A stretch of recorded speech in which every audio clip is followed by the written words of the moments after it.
أعوذ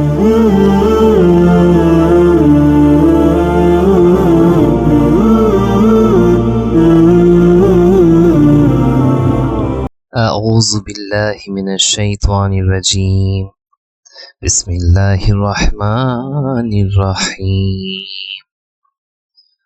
رب اشرح لي صدري ويسر لي أمري واحلل عقدة من لساني يفقهوا قولي الحمد لله الصلاة والسلام على رسول الله وعلى آله وصحبه أجمعين الحمد لله আজ আমরা সূরাতুল আহজাবের ৭০ নং আয়াত নিয়ে কিছুটা আলোচনা করব, তাদাব্বুর করব। আমি যেন পরিষ্কারভাবে বলতে পারি এই আয়াতে কারিমাতে আল্লাহ সুবহানাহু ওয়া তাআলা যা শিক্ষা দান করেছেন সে বিষয় নিয়ে কিছুটা আলোচনা করতে পারি, এবং সেই অনুযায়ী আমি এবং আমাদের সিরাজাল হিকমা চ্যানেলের যে সকল ভিউয়ার্স আপনারা সবাই দেখছেন, আমরা সবাই যেন আমল করতে পারি সে তৌফিক রহমত আল্লাহ পাক আমাদের দান করুন, আমিন।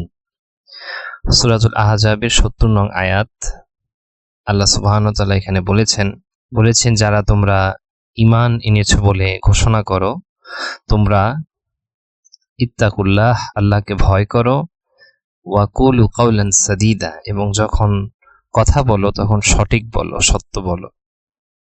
তো সাদীদা শব্দের ভেতরে যদি আমরা একটু দৃষ্টি দেই তাহলে এটা দ্বারা সঠিক বোঝানো হয়েছে। এবং দ্বিতীয়ত সাদিদা শব্দটা এসেছে সাদ্দা শব্দ থেকে, এবং সাদ্দা শব্দটা মূলত কোনো বড় দেয়ালের ক্ষেত্রে ব্যবহৃত হয়। যেমন জুলকারনাইনের ঘটনাতে আমরা জানি যে তিনি একটি বড় প্রাচীর দাঁড়া করিয়েছিলেন, এবং যেটার ভেতরে ওই প্রান্তে ছিল ইয়াজুজ মাজুজ, যার ফলে সেই গ্রামবাসীদেরকে তিনি রক্ষা করেছিলেন। তো সেখানে যে শব্দটা ব্যবহৃত হয়েছিল সেটা হলো সাদ্দা। তো সেই সাদ্দা শব্দ থেকে সাদিদা শব্দ, তার মানে এখানে আল্লাহ সুবহানাহু ওয়া তাআলা বোঝাচ্ছেন আমাদের যে তোমার কথা মানে তুমি যে মুখ ব্যবহার করো তার মাঝখানে একটি প্রাচীর বা একটি দেওয়াল বা একটা বাধা তুমি তৈরি করো। কেন বাধা তৈরি করব? কারণ অনেক সময় আমাদের মুখ থেকে এরকম কোনো কথা আসে যা সত্যই হয় না, যা সত্য নয়, যা মিথ্যা থাকে। কাজে ওই সময় যদি আমরা এরকম একটা দেয়াল রাখতে পারি, এই দেয়ালটার ওই প্রান্তে ওই বিষয়টাই যাবে যে বিষয়টা সত্য, যে বিষয়টা সঠিক, যে বিষয়টা ক্লিয়ার, যে বিষয়টা পরিষ্কার, তাহলে এটা হলো কুলু কাওলান সাদীদা। আল্লাহ সুবহানাহু ওয়া তাআলা এটাই এখানে বুঝিয়েছেন। এবং এর আগে আল্লাহ সুবহানাহু ওয়া তাআলা বলেছেন ইয়া আইয়ুহাল্লাযীনা আমানু ইত্তাকুল্লাহ, আল্লাহকে ভয় করো। কারণ কি? কারণ আমরা অনেক সময় দেখা যায় যখন কথা বলি কারো সঙ্গে, তো সামনে যে থাকে বা যার সঙ্গে আমরা কথা বলি আমরা তাকে বেশি ভয় করি, যার ফলে কি হয় আমরা মিথ্যা বলে ফেলি। যেমন ধরেন আমি একটা কাজ করলাম, কাজটা হয়তো সঠিকভাবে হয়নি, তো সেই ভুলটা আমি স্বীকার করছি না, কারণ যদি বলি সে হয়তো আমাকে কিছু বলবে, তার মানে আমি তাকে বেশি ভয় করছি, আল্লাহকে কম ভয় করছি। এটাই হলো আসলে বাধা কুলু কাওলান সাদীদের জন্য। এবং এই বাধাটা দূরীকরণের জন্য আল্লাহ সুবহানাহু ওয়া তাআলা প্রথম যে হুকুমটা করেছেন তা হলো ইত্তাকুল্লাহ, আল্লাহকে ভয় করো। কারণ সমগ্র সৃষ্টি তোমার কিছুই করতে পারবে না যদি আল্লাহ তোমার সঙ্গে থাকে। এটা আল্লাহ সুবহানাহু ওয়া তাআলা বোঝাচ্ছেন, ইত্তাকুল্লাহ, আল্লাহকে ভয় করো। এবং যখনই আমরা কথা বলি, যে কারোর সঙ্গে কথা বলি, আমাদের প্রথম যেন এই জিনিসটা মাথায় থাকে, আল্লাহ আমার কথা শুনছেন। এবং আল্লাহ বলেছেন অনেক আয়াতে যে আমাদের প্রতিটি কথার হিসাব নিকাশ হবে, আমরা কি বলতেছি, কিভাবে আমাদের জবানকে ব্যবহার করছি, সব কিছুর হিসাব হবে। এবং ওই হিসাবে যদি আমরা চাই যে আমাদের হিসাবটা আমাদের পক্ষে আসুক, আল্লাহ যেন আমাদের প্রতি রাজি খুশি হোক, আল্লাহ যেন আমাদের প্রতি সন্তুষ্ট থাকুক, তাহলে কুলু কাওলান সাদীদা এটা থাকতে হবে, পরিষ্কার কথা বলতে হবে। আমরা ব্যবসা বাণিজ্য করার সময় অনেক সময় অনেক কিছু মিথ্যা বলি, যার ফলে কি হয়, এখন বর্তমানে যদি আমরা খেয়াল করি, অনেক বড় বড় ব্যবসায়ী যারা হয়তো অনেক টাকা পয়সার মালিক, কিন্তু তাদের ভেতরে অন্তরে ওই শান্তিটা নেই।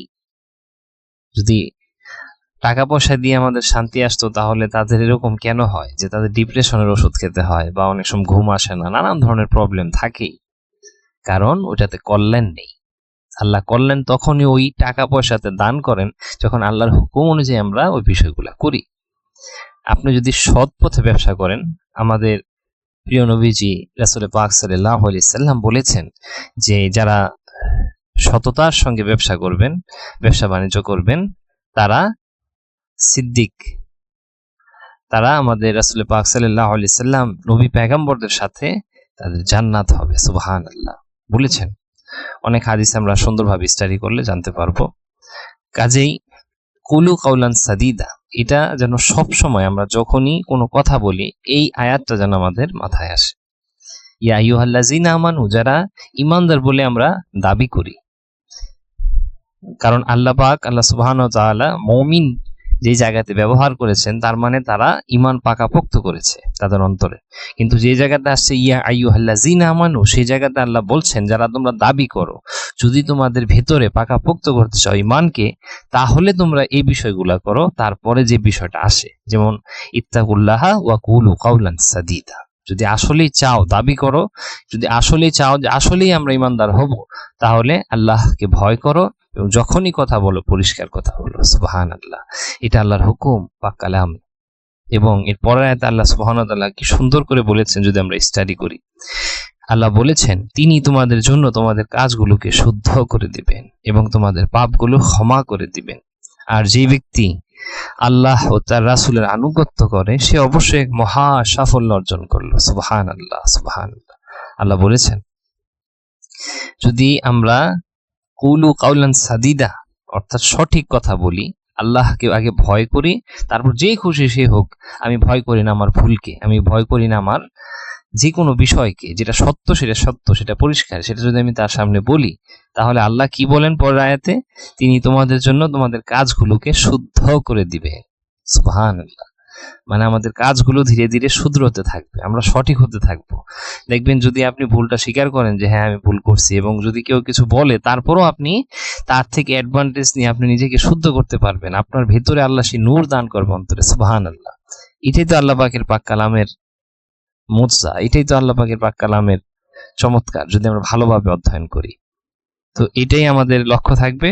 আজকে যে বিষয়টা নিয়ে আলোচনা করলাম, সংক্ষিপ্ত কিছুটা আলোচনা করলাম, কাজেই আমরা যেন যে আলোচনা করলাম, যা শিখলাম বুঝলাম, সেই অনুযায়ী নিজের ঈমানকে পরিশুদ্ধ করতে পারি, এবং সব সময় যখনই আমাদের জবান আমরা ব্যবহার করব, আমাদের এই আয়াতটা যেন অন্তরে গেঁথে যায়, ইয়া আইয়ুহাল্লাযিনা আমানু তাকুল্লাহা ওয়া কুলু কাউলান সাদিদা, এবং এটা যেন সদা সর্বদা অন্তরে রেখে আমরা সব সময় সঠিক কথা বলতে পারি।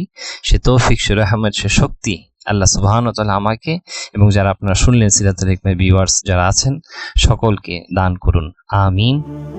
বারাকাল্লাহু লি ওয়া লাকুম ফিল কুরআনিল হাকিম ওয়া নাফা'নি ওয়া ইয়্যাকুম বিল আয়াতি ওয়া যিকরিল হাকিম।